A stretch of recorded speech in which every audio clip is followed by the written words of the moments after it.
same stunt that the great Houdini failed, we meet the man who almost died after being buried 6 feet under.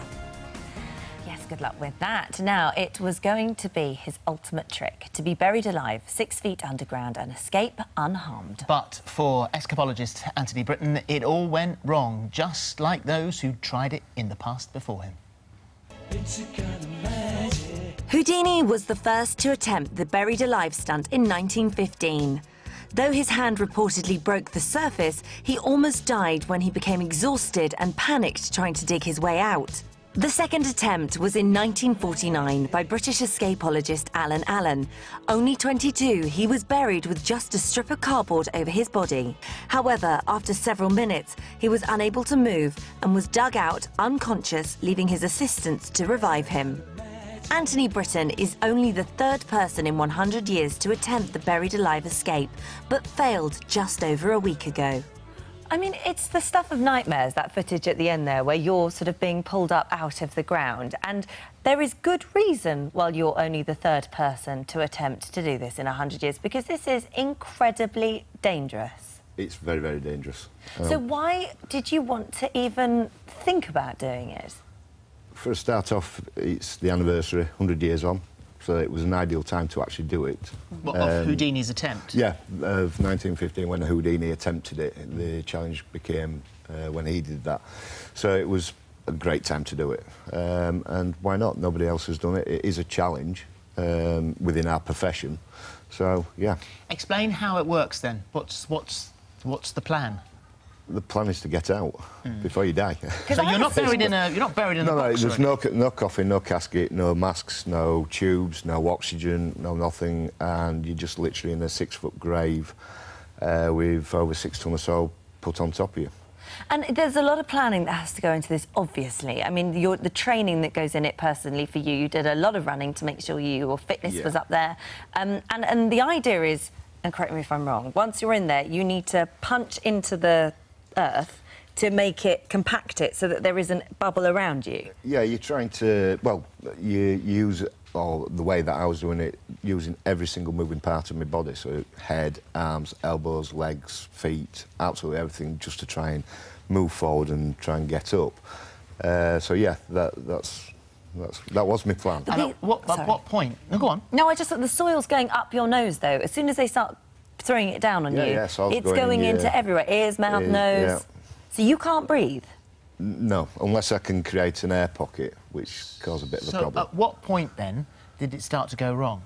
It started going wrong when I don't know how far I'd actually got, but my right arm actually got trapped between the soil and my body. And at that point, that's when I started losing consciousness. Because you're suffocating? Yeah.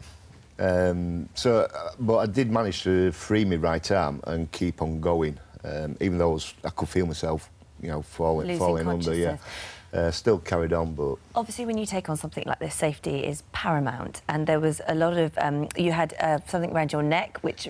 Yeah, we decided that we was going to use a throat mic, so the ground crew can keep in contact with me, hear me breathing, etc. So they knew at that point, I think it was approximately about 8 minutes into it, they lost communication with me. They couldn't hear me at all. They couldn't hear any breathing or anything. And I think it was about within the 9 minutes, the head of the ground crew, Kenny, he decided that, no, that's it. I can't hear him. I haven't heard him for a minute. Yeah. Dig him out. That's when everybody knew exactly what to do. And as far as you were concerned, obviously you're concentrating in getting out and achieving what would have been, you know, you'd have been on here for a very different reason, because you would have achieved it. You would have achieved where Houdini failed. But did you think, well, I think I'm in trouble here, I've had it? I didn't actually think that until I'd actually freed my arm, and I carried on, even though I could feel myself actually going unconscious. I still continued. I was determined to actually get out.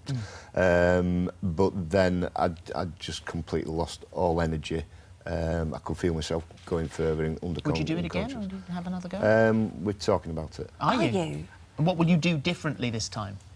get out. Can I just remind... I mean, when I was reading this morning, before they could actually resuscitate you, they had to remove all the soil from your nose and from your throat in the air passage. I mean, it's... Even when you're out, you're not, you know, out of the woods. No. They managed to get all the soil out of my mouth and away from my airwaves so they could get oxygen to me. And the first thing that I actually remember, I came round and I saw Kenny out of my right eye, and I just turned and I said, "Did I do it?" Because I hadn't a clue. And he just said, "Look, you're okay, you're safe." No. And I was like, well, okay, then. Last year you tried to wriggle out of a straitjacket suspended by burning ropes during a performance in Bradford. The high winds then sped up the time it took the flames to burn through the ropes, meaning that you had to dislocate your shoulder before being lowered to the ground. This is footage of that one, and then there was another one. 2013, you're in an 8-foot steel cage dubbed Lucifer's Chamber, given 90 seconds before 3 fuses were lit. But as you're about to release the last padlock, the wind changed direction and you were engulfed in flames, giving you seconds to escape. Have you thought maybe you're not cut out for this line of work? No, I've always escaped. This is actually the first escape that I've actually failed. The straitjacket escape, I mean, this is why I do escapology, this is why I love it so much, because the stories that we can do, and bear in mind, you know, the performance that you've just mentioned there is for an organisation called Escape for Life. Yeah. And we raise money for charities and local communities and the performing arts. So the escapes that I've actually done, I have actually got out apart from this one. Yeah. And like I said, the straitjacket escape, that was for cancer. So it was my visual interpretation of... Well, I mean, we'll watch with fascination to see if you actually do attempt to do it again. And, yeah, that's what I was going to say, just be careful. OK. Oh, don't try this at home. Yes, don't let anyone bury you in the garden. Right, still to come, swapping race cars for the rainforest, Richard Hammond tells us.